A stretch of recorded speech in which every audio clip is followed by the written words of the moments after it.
Good morning, friends in the Dhamma. Good morning, everyone.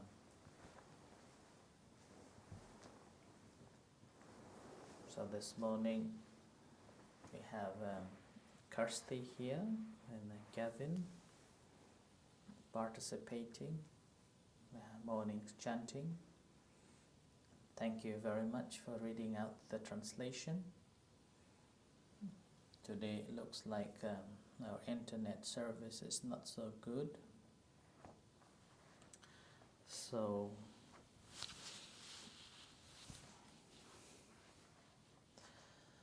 another 1 week is our Kathina ceremony. Now, Sister Rose is in Manchester attending on behalf of the center this week's Kathina ceremony in Bolton, Manchester. And then Than Kamman is in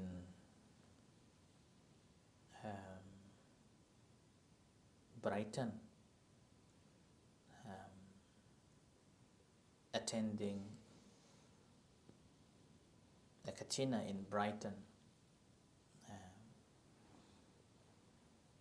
Wat Sĩ Atullah,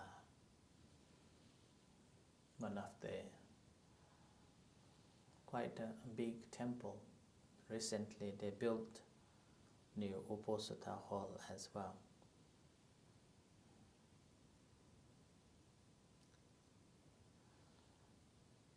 And we are here to do this morning chanting.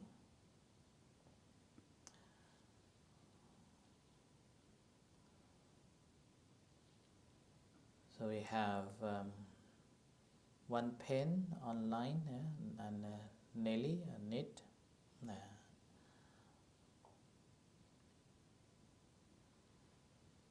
So thank you very much for participating. Not sure this is the Wi-Fi or 4G problem. Okay.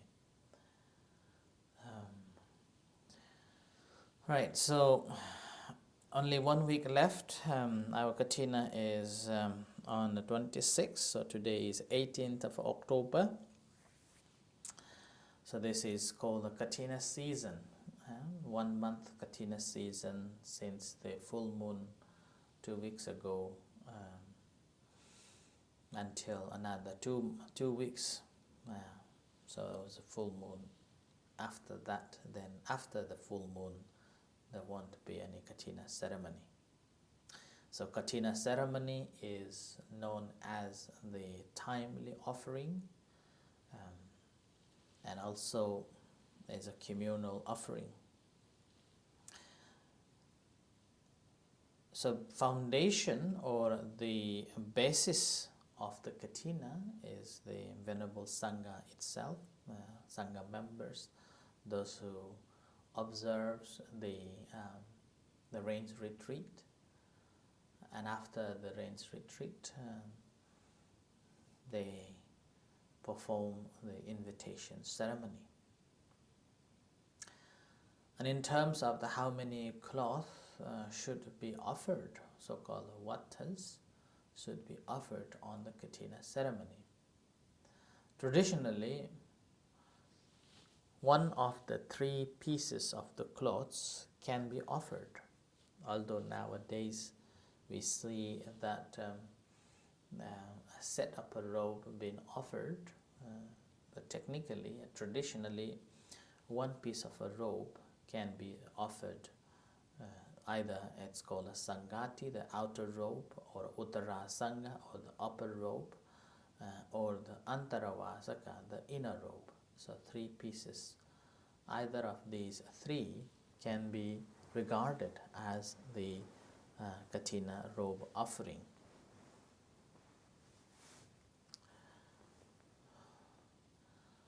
There are various ways that one can make a robe. It's not just a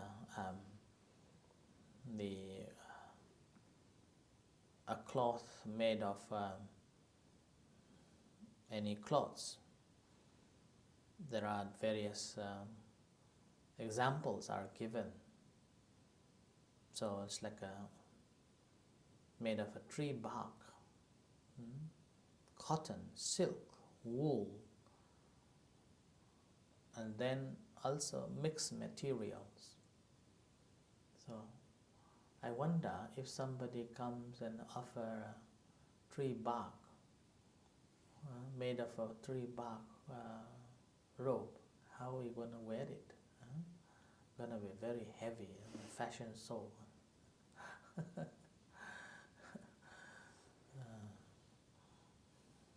Doesn't say about the Scottish tartan.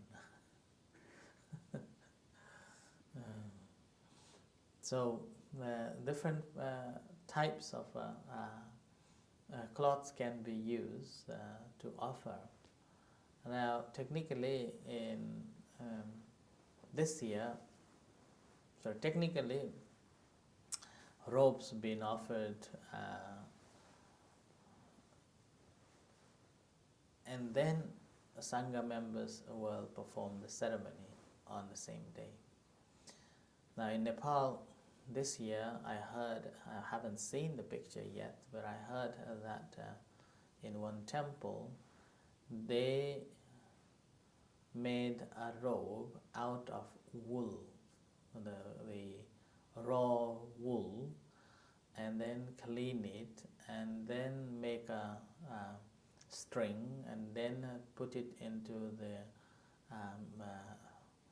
making a cloth, white cloth, and then drying it, and then offer to the monk, and then dyeing into robes. There is a robe color, and then drying it, and then offered.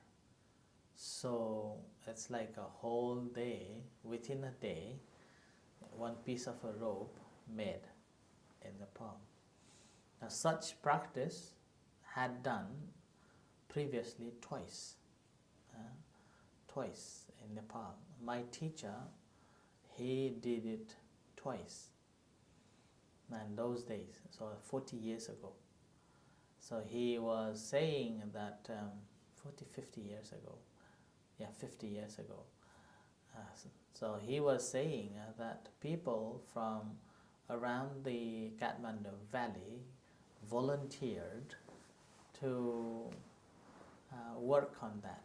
So they brought their own equipment and placed it in line along the road, and then it's passed on until to the temple. So by the temple, arrive in the temple, then the piece of cloth been made, white robe, and then that is dyed by monks and dried and then offered on the same day. So that 50 years ago, and today, this year, I heard last week it happened in Nepal again. One of the monk initiated, and because there is a traditional way of making these strings and working with the tools, wool, and cleaning the wool, and then spinning to make a string, and this traditional way of making disappeared. So it's gone from sheep to robe in 24 hours.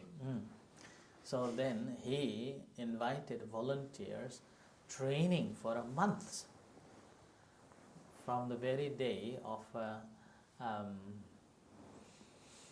the Vasa starting, he invited volunteers to come and learn how to clean the wool, how to make a string, and then like that. So after 3 months of training, so people know, those who volunteered in each sections, they knew what to do.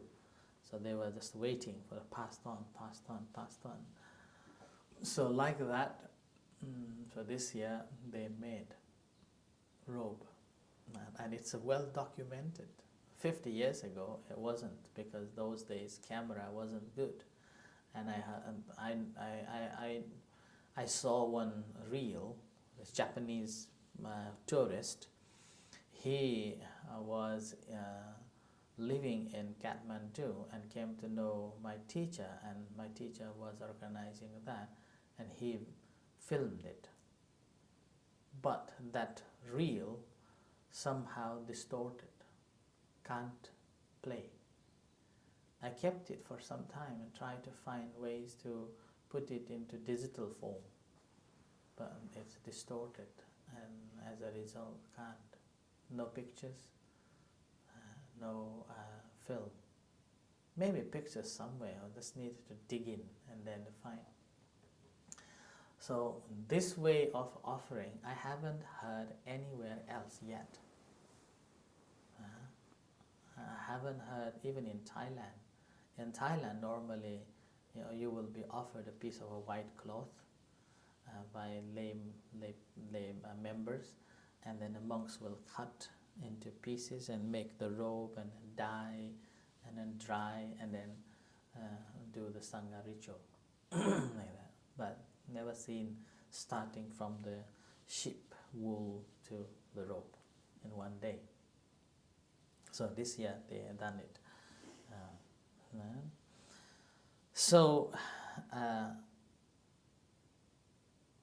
that's how the Kathina is celebrated in a various way, in various forms, in various time, in various places. Now, whoever has a faith, they can sponsor this main Kathina robe. In Thailand, Kathina robe offering is main Kathina robe of sponsor doesn't have much responsibility. But in Nepal, quite a big job. A person who sponsored the main Kathina, he has to prepare massive amount of food to feed all the members who come to join the Kathina ceremony on that day. Massive. And then not only the food that he has to or she has to organize, also monks, invitation of monks, and then offering to the monks and travel expense to the monks, like that. A massive responsibility. And in those days, even when I was a novice, there were very few temples, right? And then and a few monks. So all the monks will go. Not only monks, all the nuns will go to attend. And then they have to prepare the breakfast for everybody, not only the monks and the nuns, whoever comes to attend the ceremony, all the visitors, all the members. So it's like a great feast. So breakfast, and then everybody who comes first, they will have a breakfast, and then after breakfast there will be a chanting, and then singing, the hymns.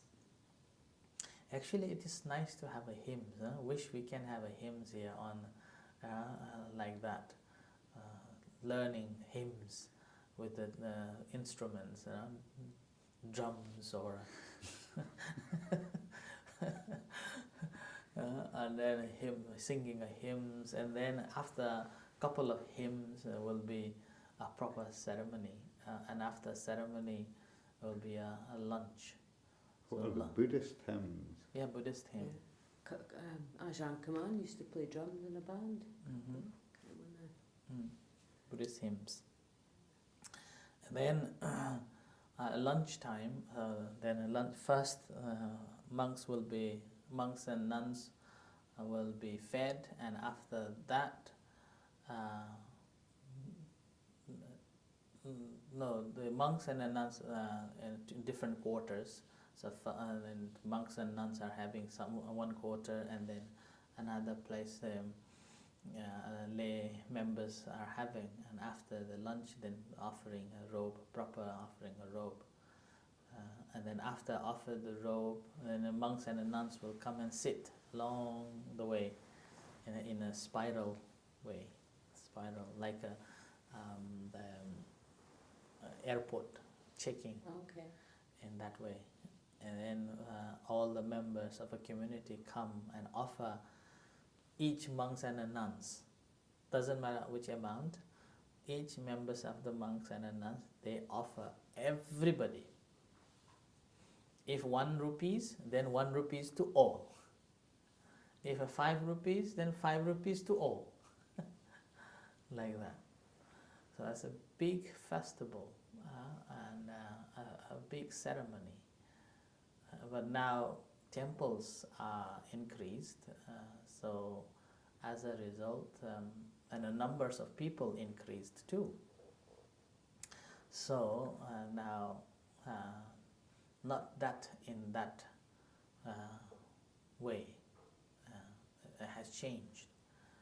Now I heard that nowadays, rather than organizing in a temple because of the lack of space, they even organize hiring a hall in the hall. So like that. So this is in Nepal, and it's quite fun actually. And in 1 month, looking at the money flowing, that's a massive amount of money flowing. £1 a person. Think about it, let's say 25 days, and then 300, maybe 300 to 400 monks and nuns. That's quite a massive amount of money. And that's the month that monks and nuns will have a good income. At least they will get maybe 1,000 rupees, or maybe, if not 1,000 rupees, maybe 5,000 rupees. Yeah, but to be the host, you've obviously got to have a bit of money, because it sounds like a bit of an expense. Eh? Yes. That's why it's called a Kathina, it's a hard one. Even in Thailand, being a host, quite expensive. Even here in the UK, if you are a host and in different temples, they will straight away put the number, £10,000. Yeah.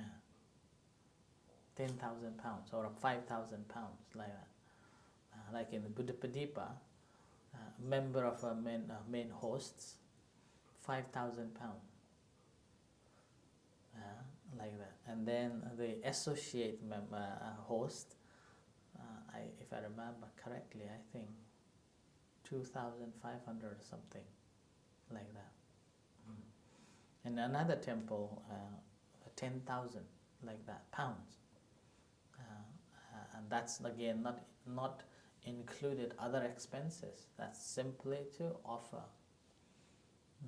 Other expenses like food and then offering to the monks are again still there, extra, like that.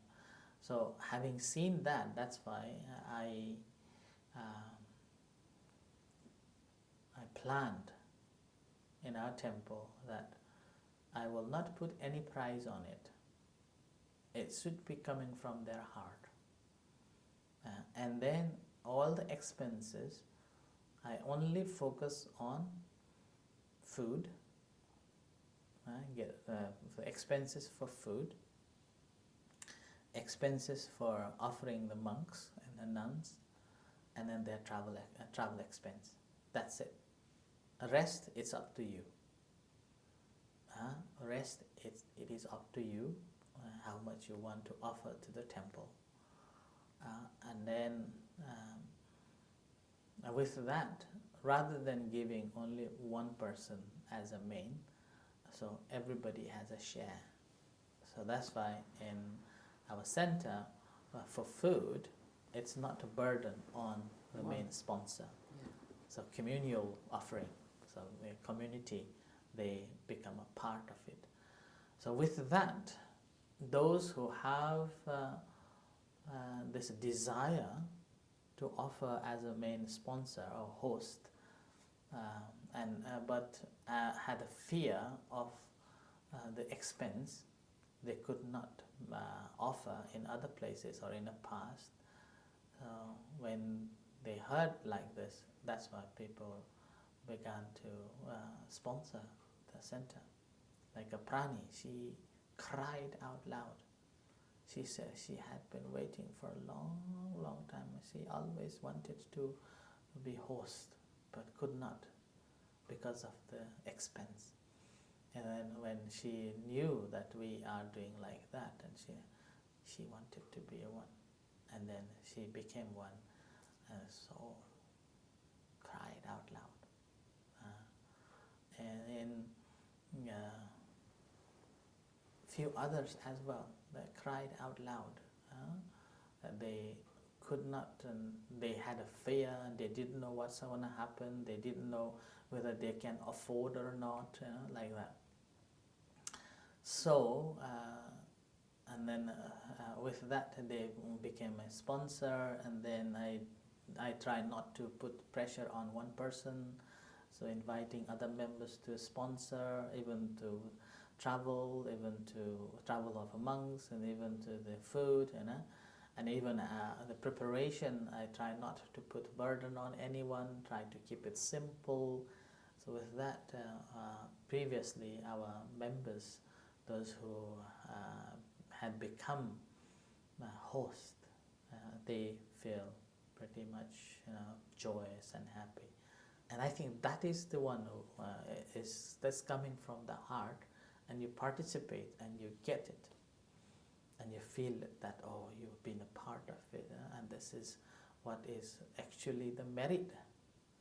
This is the merit, and that's merit. That is the real merit that we will get. That's why in our center I try to minimize the cost as much as possible and maximize the benefit. And that's another reason why I do not encourage people to come and sell goods on the event. Also no activities, no drums and things, maximizing that. So that's why when on the day of Kathina, straight away, first of all, 10 o'clock, chanting.